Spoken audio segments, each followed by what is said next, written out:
Alors ça c'est l'assiette donc de départ Pete's Barbecue, c'est la formule d'entrée. Vous avez donc un poulet, ce sont des poulets fumés à plat, 4 heures au bois de noisetier et braisés à la sauce Kansas barbecue maison. Vous avez ici du porc effiloché, donc c'est de l'épaule de porc, fumé 15 heures au bois de chêne, effiloché à la main. Là vous avez des baked beans, donc c'est une spécialité texane à base de haricots, qui est cuit en sauce avec beaucoup d'épices et un certain nombre d'ingrédients que je garde secret.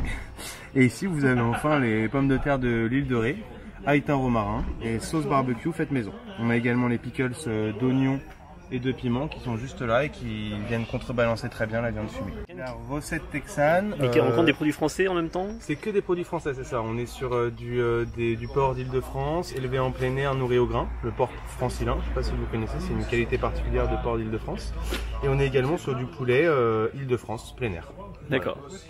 Et vous-même, donc, tout à l'heure, j'entendais, vous avez découvert ça au Texas? Oui, alors en fait, j'ai organisé des compétitions de barbecue au Québec, à Montréal, et j'ai développé, j'étais directeur d'une marque de food truck et de barbecue américain que j'ai développé, que j'ai fait grandir à travers l'Amérique du Nord.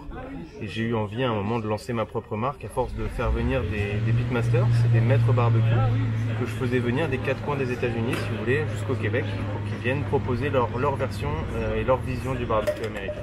Et vous avez gagné des prix?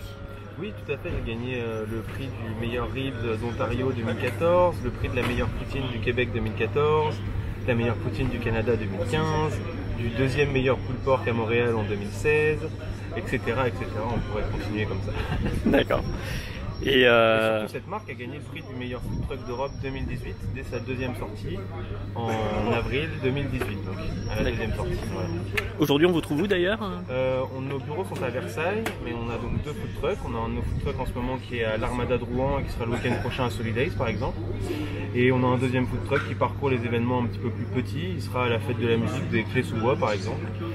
Et enfin, on est surtout et principalement traiteur avec des barbecues géants comme celui que vous voyez juste là. Donc on peut déplacer dans les événements privés à partir de 30 personnes et jusqu'à environ 2000 personnes. D'accord. Et pour finir, vous avez vos ingrédients secrets, mais quelqu'un qui a envie quand même de retrouver un peu cette texture. Parce que là, effectivement, l'effiloché est quand même génial. Oui. Alors, bon, donnez un petit conseil, donnez un petit truc. Alors déjà, c'est la cuisson indirecte. Le conseil principal, c'est la cuisson indirecte. C'est de jamais avoir de flamme directement sous la viande, mais nourrir la viande avec une certaine chaleur maintenue et un certain volume de fumée qui va venir faire cuire la viande et qui va venir infuser la viande. Donc la bonne cuisson, le premier bon conseil déjà, c'est la cuisson basse température et la cuisson longue, c'est-à-dire entre 100 et 120 degrés, le mélange d'épices aussi.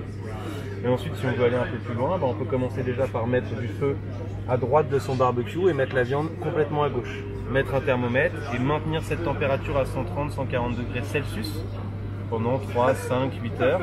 Et vous verrez que vous allez commencer à récupérer cette texture de cuisson indirecte.